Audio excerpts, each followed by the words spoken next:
আলহামদুলিল্লাহ, আলহামদুলিল্লাহ। আল্লাহ তাআলার ফজল ও করম যে আল্লাহ তাআলা আমাদেরকে সুস্থ রাখছেন, আফিয়াতের সাথে রাখছেন। আজকে আমরা একটা ভিডিও শুনবো। ভারতের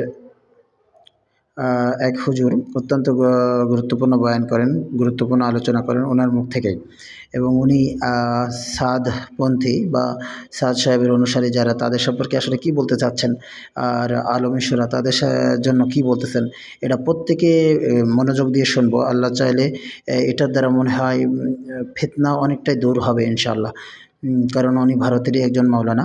তো চলেন শোনা যাক, আর ভিডিও অবশ্যই শেয়ার করব ভালো লাগলে ইনশাআল্লাহ। যারা আমার দাওয়াতের সাথী ভাই আছেন তারা শুনে যান, তাতে সুরাওয়ালা হোক আর সাদ সাহেব বালা হোক, দুজনাই শুনে। তবলিগ কারুর বাপের লয়, এটা মাথায় রাখবেন। আমরা সবাই তবলিগের। কথাটা বুঝতে পেরেছেন না পারেননি? এ কথা বুঝে এলো? তবলিগ কারুর বাপের নয়, আমরা সবাই তবলিগের। এটা হচ্ছে ম্যান পয়েন্ট। দ্বিতীয় নম্বর পয়েন্ট, অনেক সাধারণ মানুষ জানেই না দেওবান্দ দুটো আছে। কটা আছে বললাম?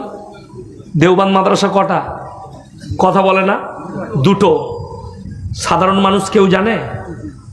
কথা বলে না? জানে? আমি আজকে বললাম বলে আপনারা জানলেন।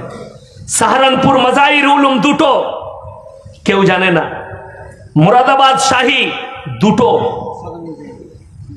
কিন্তু কেউ জানে না, সাধারণ লোক জানে না। জামিয়া ইসলামিয়া ঢাবেল দুটো, আমি যেখানে পড়েছি, কারি ইসমাইল বিসমিল্লাহ ঢাবেলের তিনার মাদ্রাসায় কাফলেতায় দুটো হয়েছে, কিন্তু কেউ জানে না। মায়ের পেটের ভাই মুফতি আব্বাস সাহেব শেখুল হাদিস আর কারি ইসমাইল বিসমিল্লাহ মায়ের পেটের ভাই, দুটো মাদ্রাসা। এইখানে বুখারী খতমে মুফতি আব্বাস আসেন, ওনাদের বুখারী খতমে কারি ইসমাইল বিসমিল্লাহ যায়। কিরাতের প্রতিযোগিতায় যে কোনো অনুষ্ঠানে এত মিল মোহব্বত, কোনো ডিবেট নেই। আর আপনি দেখুন, তার কারণ একটাই, সেটা হচ্ছে আপনি সাধারণ, আপনার দিন বুঝে আসেনি।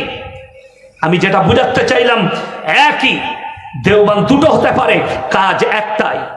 দুজনারই কাজ হচ্ছে তালিব ইলম তৈরি করা, আলেম তৈরি করা। তারাও বুখারী পড়াবে, এরাও বুখারী। তারাও তিরমিজি, এরাও তিরমিজি। তারাও আবু দাউদ, এরাও আবু দাউদ। আপনি কি বলছেন? হাদিস কোরআন সব এক। আজকে মুসলমান লাইনচ্যুত হয়ে গেল, তার কারণ একটাই, আপনি দিন বুঝতে পারেননি, আপনি ফিতনাটাকে গলায় জড়িয়েছেন। ফিতনা করবেন না দিন নিয়ে, আমি অনুরোধ করে যাচ্ছি।